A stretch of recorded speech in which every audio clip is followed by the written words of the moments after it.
Latar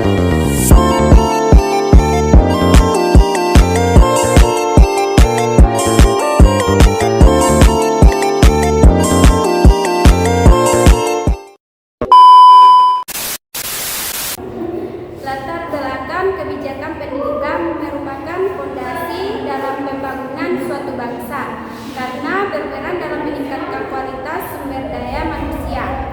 Kebijakan ini mencakup aspek pemerataan akses, peningkatan kualitas pengajaran, dan relevansi kurikulum dengan kebutuhan pasar kerja. Dampaknya terhadap masyarakat sangat signifikan, mulai dari pengurangan tingkat kemiskinan, peningkatan kesejahteraan, hingga terciptanya mobilitas sosial yang lebih baik. Pendidikan yang inklusif dan berkualitas membuka peluang bagi individu untuk berkontribusi dalam pembangunan ekonomi dan memperkuat stabilitas sosial. Namun, ketimpangan akses dan mutu pendidikan masih menjadi tantangan yang perlu diatasi melalui kebijakan dan berkelanjutan dan adaptif. Baik, selanjutnya yaitu pengertian kebijakan pendidikan. Kebijakan pendidikan adalah serangkaian peraturan, keputusan, dan tindakan yang dirancang oleh pemerintah atau lembaga terkait untuk mengatur, mengelola, dan mengembangkan sistem pendidikan. Kebijakan ini bertujuan untuk meningkatkan kualitas, akses, dan pemerataan pendidikan, serta memastikan bahwa pendidikan dapat berkontribusi dalam pembangunan sosial, ekonomi, dan budaya suatu negara. Kebijakan pendidikan mencakup berbagai aspek seperti kurikulum, pendanaan, pelatihan guru, dan infrastruktur pendidikan. Selanjutnya adalah dampak kebijakan pendidikan terhadap masyarakat.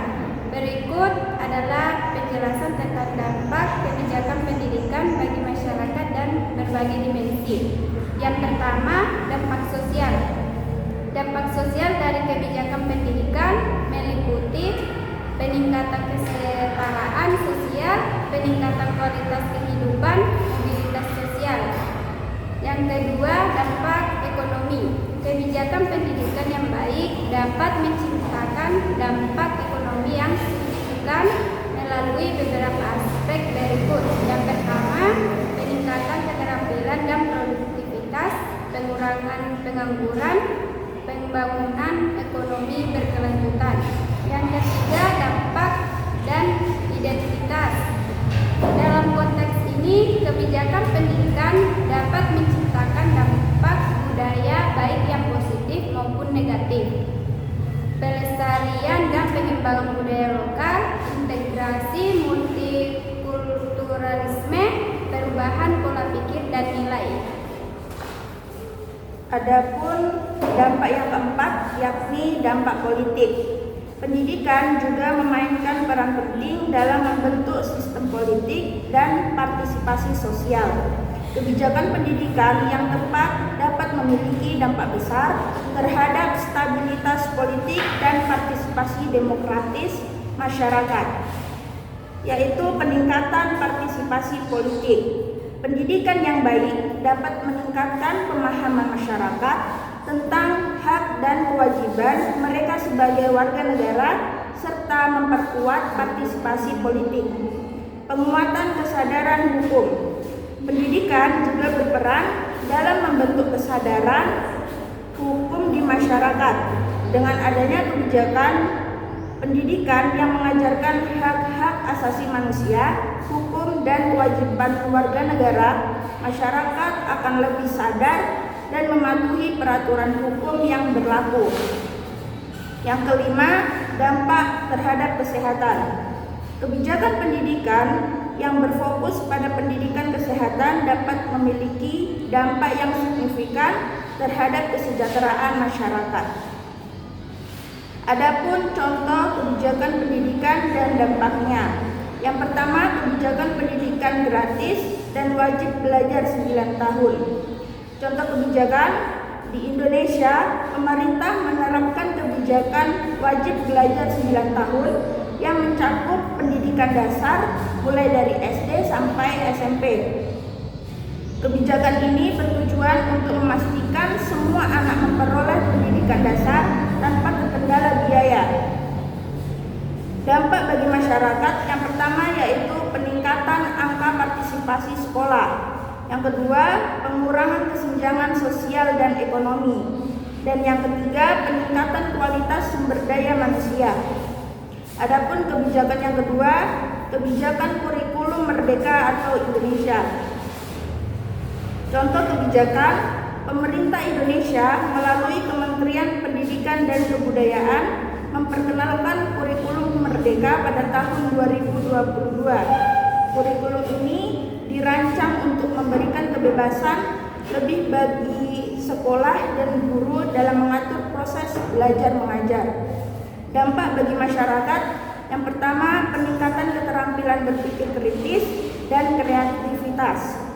Yang kedua, pendidikan yang lebih relevan dan kebutuhan sosial. Dan yang ketiga, pemberdayaan guru dan sekolah. Adapun kebijakan yang ketiga, program beasiswa untuk mahasiswa. Contoh bidik misi di Indonesia. Contoh kebijakan, program bidik misi adalah salah satu kebijakan pendidikan di Indonesia yang memberikan beasiswa penuh kepada mahasiswa yang berasal dari keluarga kurang mampu untuk melanjutkan pendidikan perguruan tinggi. Dampak bagi masyarakat, yang pertama peningkatan akses pendidikan tinggi. Yang kedua, pengurangan kemiskinan dan peningkatan mobilitas sosial. Yang ketiga, pengembangan sumber daya manusia berkualitas. Adapun yang kebijakan pendidikan yang keempat, kebijakan pendidikan vokalis dan keterampilan atau dual system education. Contoh kebijakan, beberapa negara termasuk Jerman dan Indonesia mengadopsi sistem pendidikan vokasi atau pendidikan berbasis keterampilan yang menggabungkan pembelajaran di sekolah dan pelatihan langsung di industri. Dampak bagi masyarakat, penyediaan tenaga kerja terampil, peningkatan daya saing ekonomi, dan pengurangan ketimpangan pendidikan. Adapun kebijakan yang terakhir, kebijakan pendidikan inklusif atau pendidikan untuk anak berkebutuhan khusus. Contoh kebijakan, beberapa negara termasuk Indonesia telah mengembangkan kebijakan pendidikan inklusif yang bertujuan untuk menyediakan pendidikan bagi anak-anak dengan disabilitas atau kebutuhan khusus di sekolah reguler. Dampak bagi masyarakatnya, yang pertama peningkatan kesetaraan dan inklusi sosial, kemudian pemberdayaan anak berkebutuhan khusus dan perubahan pandangan masyarakat terhadap disabilitas.